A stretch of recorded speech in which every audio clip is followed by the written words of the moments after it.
we are hearing from clients around the world about the need for crypto, and crypto will play that type of role as a flight to quality.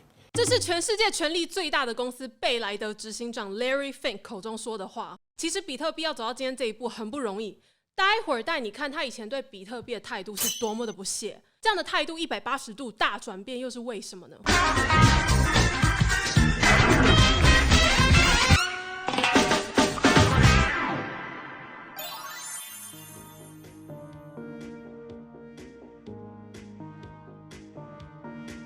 ？Hello， 我是 Bonnie。这一支影片呢，要告诉你为什么市场上这么多人乐观看待比特币长期的发展。我自己也有很多新的想法，我希望你看完之后呢，也跟我一样对未来是充满希望的。开始之前呢，如果你也喜欢宠物，请帮忙订阅，然后帮这一支影片按个赞，我们都会非常开心的。另外呢，还是提醒一下，OKX 交易所呢有终身免手续费 20%， 请多加利用这个资讯栏的折扣。2023年7月 ，Blackrock 贝莱德的创办人 Larry Fink 接受访问这可能是全世界最有实权的人，因为他的公司掌握了这世界将近1/10的市值，2个日本的市值这一段访谈里面呢，他先是形容美国的经济体系是很有韧性的。当大家都很担心美国经济的时候呢，他对美国的看法是非常乐观的。Our innovation, our technology, our entrepreneurialism has really fueled an incredible growth period for the United States, and I think it's showing up and now in the development of AI. We are the ones. 主持人问他说那你觉得美国现在在全世界的地位里面是不是还处于非常强势的地位呢？ Larry Fink 认为美国现在的角色还是非常有优势。虽然美国因为这个民主可能会出现很多不同的声音，然后外界就会质疑说这样是不是最好的做法呢？ We're a very emotional country. Yes. And when we have problems, we're more cathartic. Because of the democracy and the conversations we have in our country, we're more resilient in terms of identifying problems as a country. And as a country, we cauterize our problems faster than other ones. In many other, we saw after the financial crisis how long it took Europe to admit their structural issues. Correct. 基本上他认为因为美国有很多不同的声音对话辩论，所以很强大。这一点呢，我不知道你认不认同，可以在下面留言区跟我说。不过我个人听到的重点并不是这一些而是他话中有话。重点要听的不是他说出来什么话，而是要听他没讲出来什么话。这一段呢，感觉他就是在铺成一个什么。And so I think that resiliency and that openness. I mean, we all know that democracies are messy, but through that debate, we solve problems faster than most places. There are times when we're all frustrated and we're all, concerned. But the reality, the resiliency of our economy, the openness of change. I know change is hard for some, but our economy is based on change and evolution and recreation. 我不知道是不是我太敏感，还是联想力太丰富但总觉得呢，这些铺陈好像跟 Blackrock 现在一直在努力申请的比特币现货 ETF 非常契合We position Blackrock for that type of structure that we're constantly trying to evolve and stay in front of our clients. And we believe the companies, the industries that are constantly evolving and changing, adapting, and helping their clients as they evolve are the net winners. And Larry Fink 所谓的变革、演进、重建，他要说的变革是不是有那么一点点成分在讨论比特币呢？大概2周之前呢，这个币圈媒体 Cointelegraph 的 Twitter 上面发了一个错误的假消息，说比特币的现货 ETF 被通过了。后来证实呢，它就是假的嘛。这起事件你如果没有 follow 到的话，我会放在影片的资讯栏，待会儿你可以去看一下这个整个事件。但是就是因为这个假消息呢，比特币短暂暴涨了一波，然后呢，就从那个时候开始持续用比较慢的速度往上涨。Larry Fink 当时也被问到这个问题他是这样说的。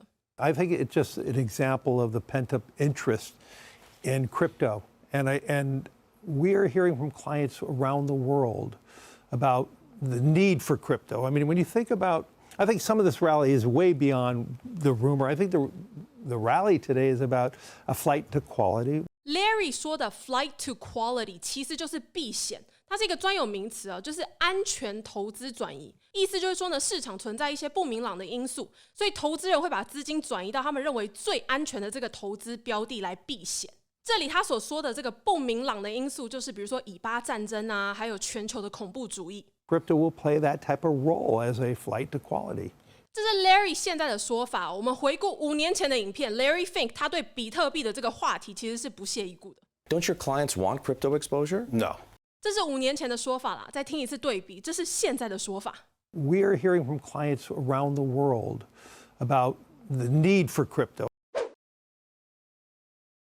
现在很多人开始关心啊，比特币减半，对不对？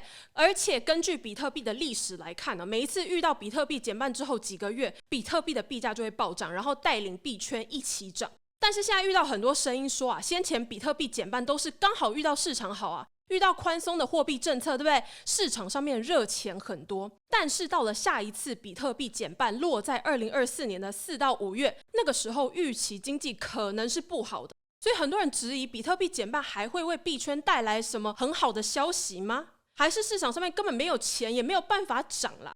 接着我们来看看哦，美国非常有名的这个投资人，也是深耕币圈非常久的 Anthony， 他接受访谈，他的论述我觉得非常有趣哦。To understand really where Bitcoin is right now, you got to go back to 2018, 2019. Bitcoin had been up to 20,000 in the bull market. It drew all the way down to $3,000. What happened there, and Stanley Druckenmiller said it was the thing that convinced him to go buy Bitcoin, is that none of the Bitcoiners really sold. About 80% of the people who owned it at 20,000 still owned it still at 3,000. 56% long term right now. So there's no supply for it either. It's highly illiquid. 76% hasn't been sold in the last year. 56% hasn't been sold in the last 2 years. 2 years, yeah. And really what we saw, what drove Bitcoin's price from that $3,000 bottom to $69,000, I mean 23x in about 3 years, is that there was a supply and a demand shock. And we had printing of money, low interest rates, and we also got the halving. We look like we're headed right back to that. Right now we do have high interest rates and they're trying not to print money, but we have a $33.5 trillion debt. They're trying to fund 2 proxy wars. We have the southern border issue. We've got all sorts of inflation they're still trying to combat. And so what's likely to happen here is that they're going to have to return to loose monetary policy. When they do that, it is likely to coincide with the Bitcoin halving. But near term, just talking about the ETF, you've got nothing has happened in the last 3 weeks to indicate it's any closer? Well, I definitely think that it's closer, right? I mean, well, because 3 weeks went by. Well, 3 weeks went by, but also BlackRock is now going and they're seeding the fund. They're seeding the fund in October, which is new? Correct. 现在这么多的公司申请比特币现货 ETF， 为什么就是 Blackrock 贝莱德呼声最高？感觉大家觉得 Blackrock 最容易被批准呢？原因就是他们公司的影响力实在太大了。And so really what you're just seeing is they're getting prepared for the approval. The big question is, are they going to just Do they know anything? They may know nothing either. They may know nothing, but I don't think that BlackRock is going to go through all this effort, right? Remember, there's reputation risk here in terms of people know what they're doing, and so it's much more likely that it's going to get approved. You need a different BlackRock. change on who's in charge? I mean, you've got 3 Democrats and 2 Republicans, right? Is that we had one of the Republicans on, and she said, I have no idea why. It makes no sense. It hasn't been approved yet, but that doesn't mean that she's going to convince her colleagues.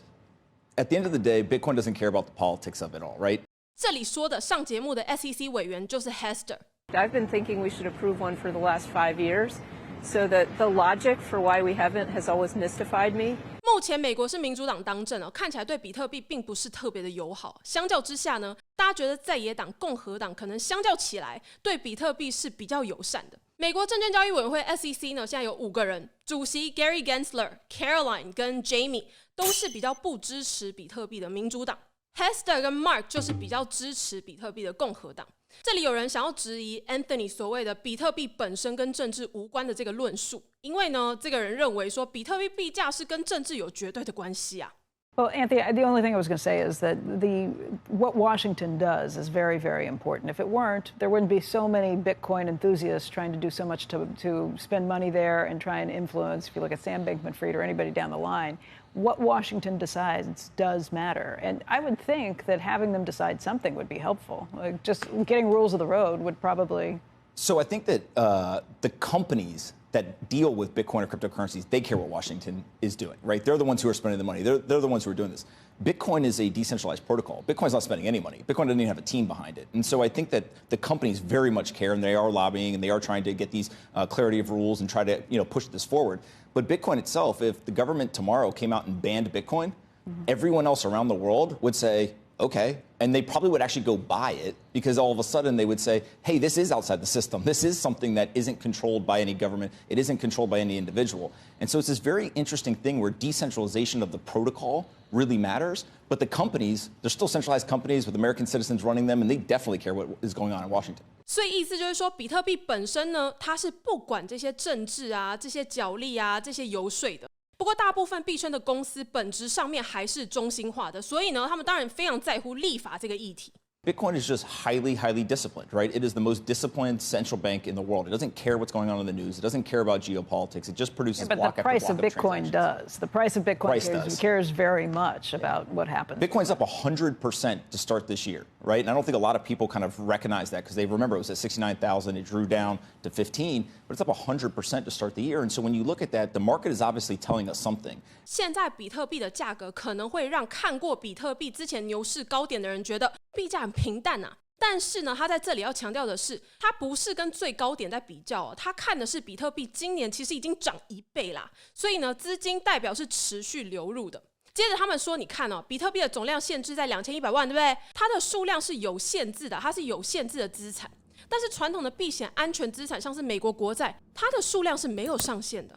One of the most important details or kind of data points that I saw recently that really kind of opened my eyes was TLT from the high in 2020, 2021 is down about the same that Bitcoin is. And so where bonds used to be this flight to safety, now all of a sudden you're seeing people around the world say, look, some people are still buying bonds for sure, but there are some other people who are buying Bitcoin. And given that Bitcoin is the finite asset, I think that's ultimately where you get price appreciation. 过去3年的比特币减半，也就是矿工挖比特币区块的这个奖励减半呢，大概每4年发生一次。每一次呢减半之后，几个月内都会带领很强的一波市场，比特币呢都会翻好几倍。所以接下来主持人问 Anthony 说：“讲到这里，你觉得比特币什么时候可以涨回之前的高点，也就是$69,000美呢？那接下来下一次的高点又会比上一次币价高多少呢 ？”Anthony 先是笑了一下，然后说 ：“Hundreds of percent appreciation when we get to these bull markets has been the norm. I don't see that changing now. And then back to where? I mean, look, there's a cycle, right? It's very much. I mean, it's a hideous, frightening cycle that just shakes you to the core when Bitcoin comes back down. It went to 17 from 65, right? 69. People have been on this show for years now talking about all the stocks that went up a lot, they went down a lot, and over a long period of time, they were great investments. You can just kind of hold through all the volatility. Yeah. I think Bitcoin is really just the true free market asset, right? There is no, circuit breakers. There is nobody bailing it out. When we saw FTX and other companies go under, the government didn't rush in to bail them out. They bailed out the banks. And so I think that there is this element of a free market asset is going to have way more volatility. One of the things people have to remember is the best investors in the world act completely differently than the herd. And so right now the herd is saying we're risk off.